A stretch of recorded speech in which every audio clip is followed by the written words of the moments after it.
Hello Capricorn, this is Regina from Pacific Tarot getting ready to do a new moon in Cancer for you, and the new moon occurs on the 25th, about the time you're receiving this reading. I pulled for you for your overall energy, the Seven of Pentacles. This is it usually describes a pause in order to evaluate an effort you're making, something you're building, but the sense I get here is that you are stopping one thing to do something else. So the something else that you're doing is helping you to evaluate forward movement on a bigger or more important project. So this can represent you juggling a couple of different jobs, but one is to the service of the other, the main gig. It also feels like the main gig was a side hustle, or something like that. You would best understand, but this is you really using the resources of one specific project to give you time to reevaluate and reinvest in another. At the bottom of the deck is the King of Swords. I like this because you feel busy, but throughout it all, you're keeping a very clear head, a very clear focus on the best way forward for you. You're able to um, detach yourself from your feelings about what you're doing, the incredible work that you are pursuing at this time, the constant juggling of your time and resources in order to accomplish this kind of double work. But throughout it all, you are lining up your ducks. You are doing the research. You're finding the resources needed to take something to another level. And this is requiring a lot of clarity and a lot of focus, good time management, getting lots of rest, all of that. I'm going to pull a crystal oracle for you, and we have the pre-night, and the key word is trust here. I trust myself and the divine flow of the universe. Yeah, this kind of juggling feels very momentous, like you're needing a lot of focus, clarity, and intention in every effort that you make, in every aspect of both projects, to make sure that you're leveraging them in the best way possible. It feels like your time is limited, but by trusting yourself, trusting in your vision, you are open to the flow of events, because, of course, nothing goes according to plan exactly. But you're open to that. You're allowing yourself the flexibility to receive. That's the message I'm getting for some of you, opening to receive more support than you have bargained for. So others are powerfully influenced by and encouraged by your effort, and are willing to help in other ways that are less tangible. And that's part of your trusting in your vision. There's a sense that you know that you're doing the right thing, you're moving in the right direction, and that you will be successful. I love that clarity. This is an overall reading, and it may not resonate for all of you. If you're interested in a personal reading, information for that is in the description box below. I hope that you will find this reading to be useful. If it resonates, please like this video. Please share it with others if you feel encouraged to do so. And please subscribe to my channel, Pacific Tarot. It helps me a lot.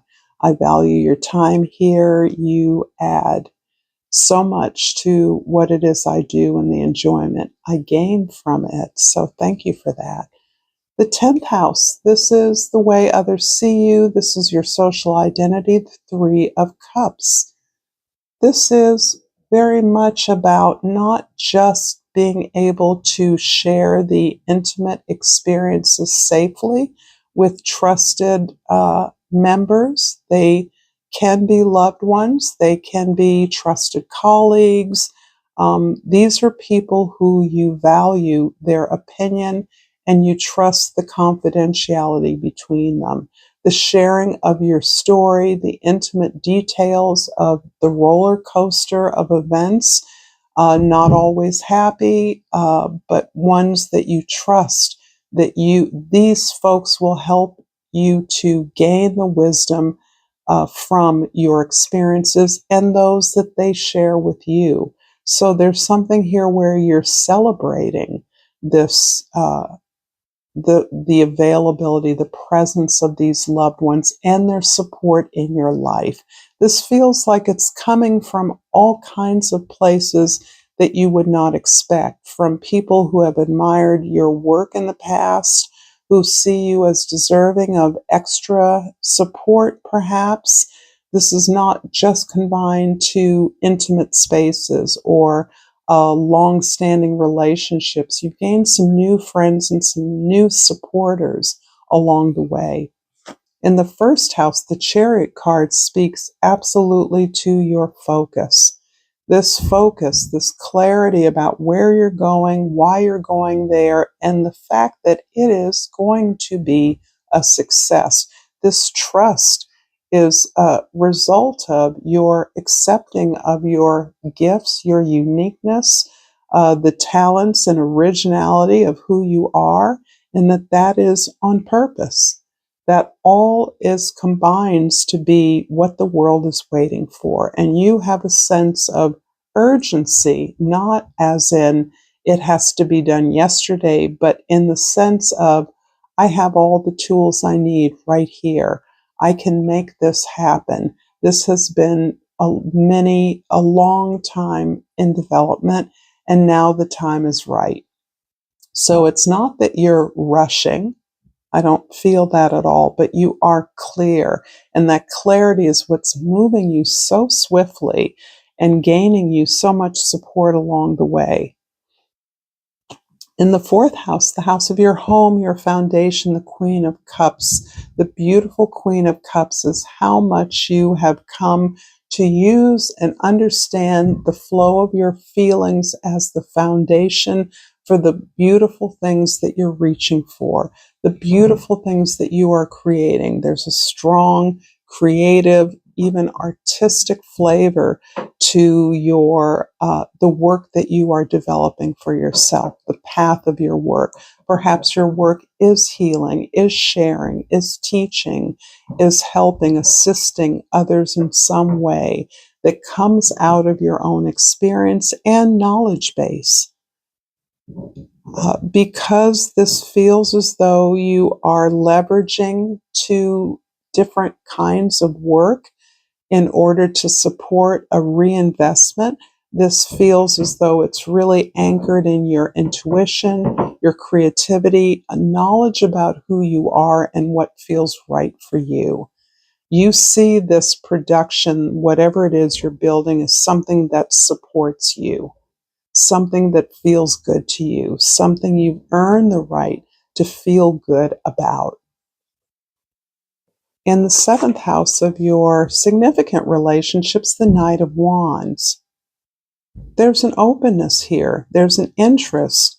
There is an exploration of possibilities in relationships. And this is coming up a little bit. No, it's not a surprise because the new moon in Cancer is focusing on this area of your life. So this is an area where you actually feel safe to open up your heart. You're experiencing so much power from your feelings and intuition in moving forward some really important work that you have been developing for a while. That this is almost like a spillover. You're feeling good about who you are. You're feeling enthused about your life. You feel like you're on track and you're preparing for new adventures, new explorations. This is empowering you to feel confident to look around, make new colleagues, accept the offers of friendship or invitation from those that you may not have expected invitations from, but overall your admiration among people in your community. That may be opening up the possibilities of new friendships, new relationships, and partnerships that can be of help to you in the future.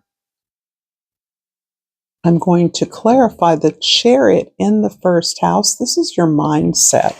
This is the way that you are approaching your everyday world, what energy, and with the Ace of Pentacles clarifying the Chariot, you're moving towards abundance at every level. It feels like the way that you understand productivity, the focus on productivity, how you work, what you earn, how you earn it, and better ways to do this is really the key to opening up something very successful. This can be a business, a side hustle that you are investing in as your primary fundamental source of income. It looks very promising, and it looks like you have tapped into something that works for you.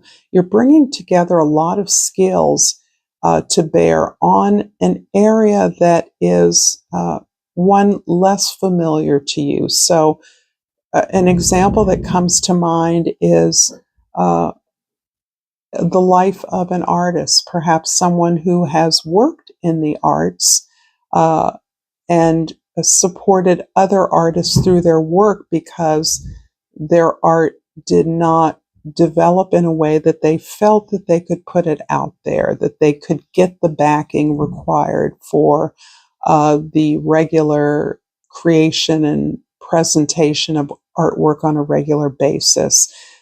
That can represent something that you know well, you have many skills in, but now you're turning your attention to perhaps the development of your own creative practice, writing, visual art, or something that you used to support others to do.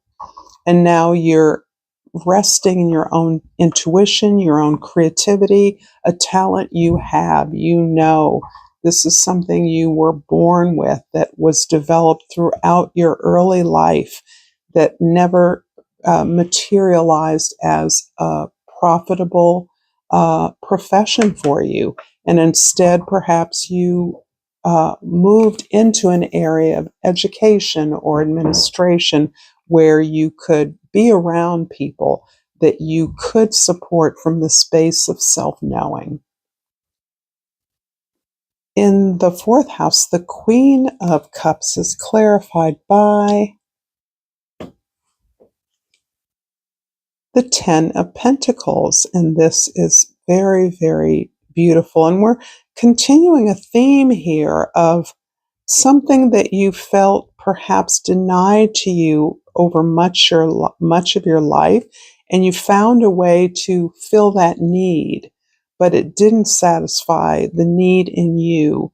And that became the foundation for you to recognize that you have all the access, all the connections, all the resources and privilege to be able to create this foundation for yourself, this foundation of abundance.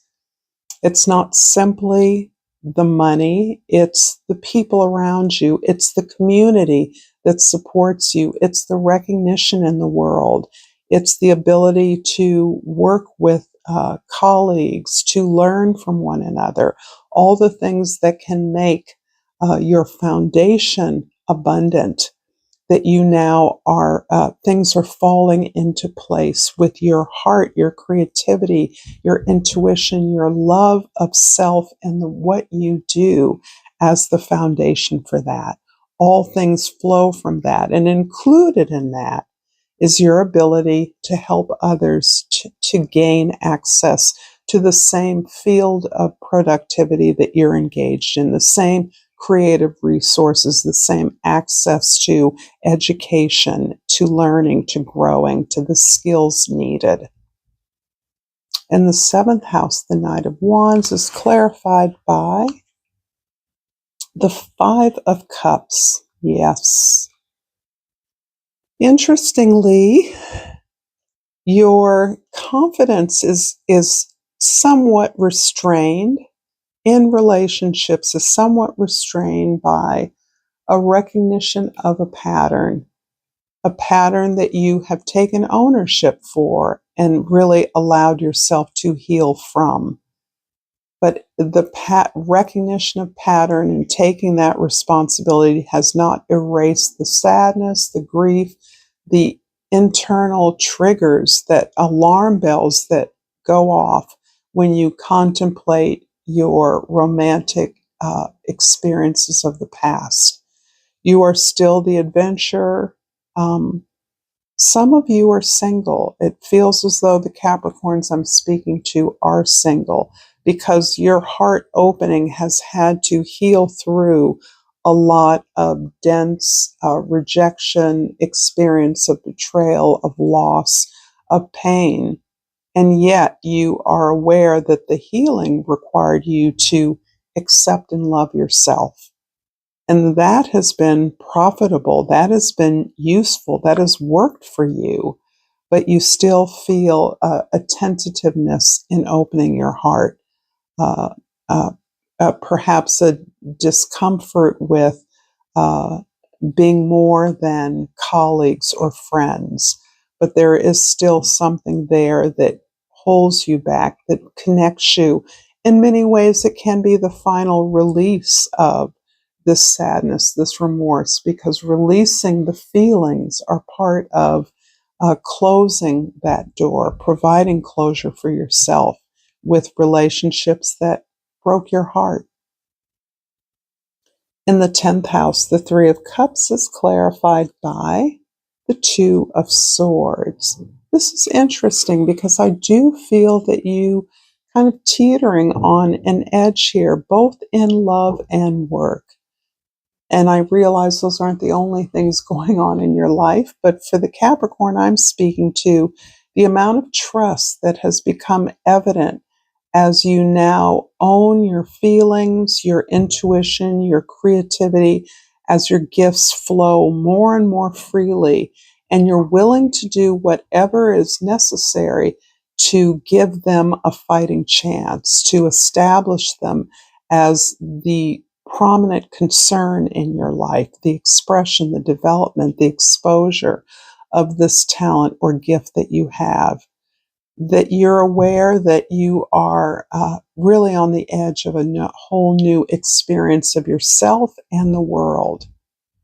And there are still natural fears that occasionally crop up as a result of moving so freely, so clearly, so directly and powerfully in an area that once was a much more ginger navigation, much more tentative effort, one that you eventually kind of walled yourself against for fear of the pain and the disappointment that you experienced in the past. But you are clear that you are on the verge of a whole new experience of life and yourself. And that's what's key. That's what you're trusting in, the newness of that. Really coming out of a place of your intuition, coming out of a place of the choices you made in choosing this life, this path. I'm going to finish up this reading with Seed and Sickle Oracle card. And it's a new deck, so I pulled the Henbane, and I'm going to look this up. Make sure that I'm reading from the correct book. And Henbane